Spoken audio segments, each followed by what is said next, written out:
Hello folks, it's Clinton Moss here with Gunner Energy Services. And I'm Justin Larrabee with Dydrill Survey Services. So folks, we got another cool case study for you today.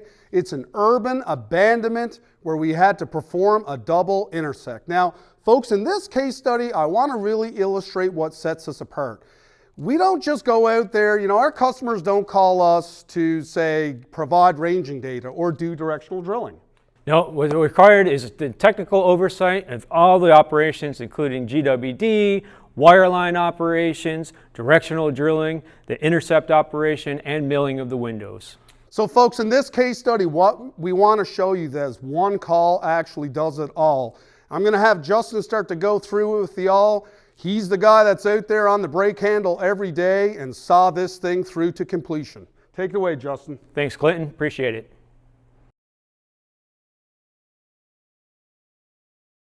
The well itself was originally drilled in 1960 to a total depth of approximately 10,500 feet.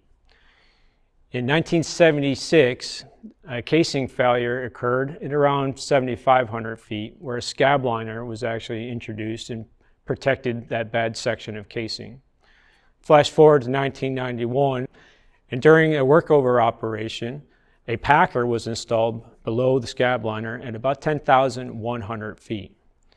The scab liner was then attempted to be milled up and removed for remediation purposes, and a sidetrack occurred.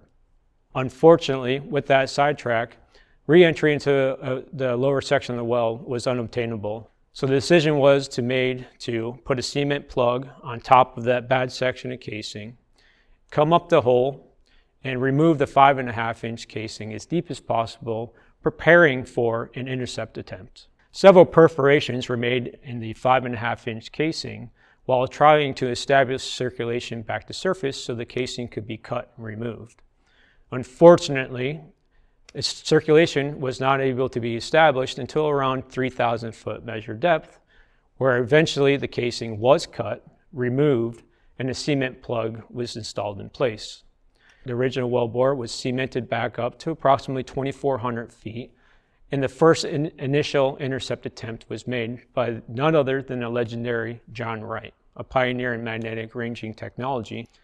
The first attempt was drilled with a 9 7/8 bit down to approximately 9,800 feet, where contact was actually made with the original old casing at that point. The casing was attempted to be milled and re-entered, but during that phase, the casing was actually milled completely through, which was seen later on at the third attempt of abandoning the well. And unfortunately, this was unsuccessful. The operator elected to forego the abandonment and drill a replacement well. After a rate of decline of that well, CalGEM, the regulatory agency here in California, had made the operator revisit the initial attempt at the intercept. Because this packer was installed at 10,100 feet and there's open perforations below that, there was a requirement to re-enter the wellbore below 10,100 feet, clean the well out down to TD, which is approximately 10,500 feet, and cement up those perforations. Dydrill Survey Services, along with its partner Gunner Energy Services, was contracted to perform this work. So we grabbed our hard hats, laced up our boots, and we hit the ground running. Our first order of business was to sidetrack out of that 7-inch casing by setting a whipstock and started directionally drilling over towards the target well. What we noticed immediately was that the target well casing had some old surveys on it from 1960s. This survey technology wasn't as good as it is today, and the survey spacing on those old surveys was extremely poor. We saw that instantly as we were making our approach and trying to locate the well using active ranging. Once we were able to locate the well, we then followed down along the side of the well, updating the surveys of the target well until we came across a section where Mr. Wright and his team actually milled through the casing. It created an electrical disconnect in the casing for active magnetic ranging. And as Justin mentioned earlier, we expected the possibility of a complete casing separation in the target well. However, we were not sure, but as we were following along the target well with active magnetic ranging, we started to see that the active ranging started to drop, signal started to drop to zero. And in order for us to stay on track, we had to leverage the passive magnetic ranging there, which maximized around that segment of the target wellbore, indicating for us that there is likely a complete casing break there.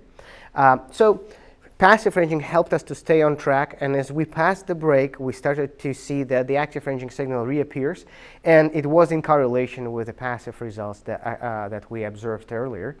And this is a great example of how we combine different techniques to follow the well.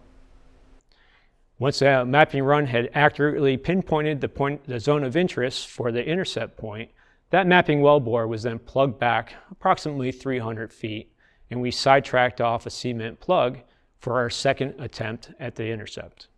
We came down alongside the casing, and we were able to make contact with the original target well approximately 3 feet below that packer. We ended up milling a window inside of that 5.5-inch casing, with the expectation that there was most likely a casing collar in and around 10,111 feet.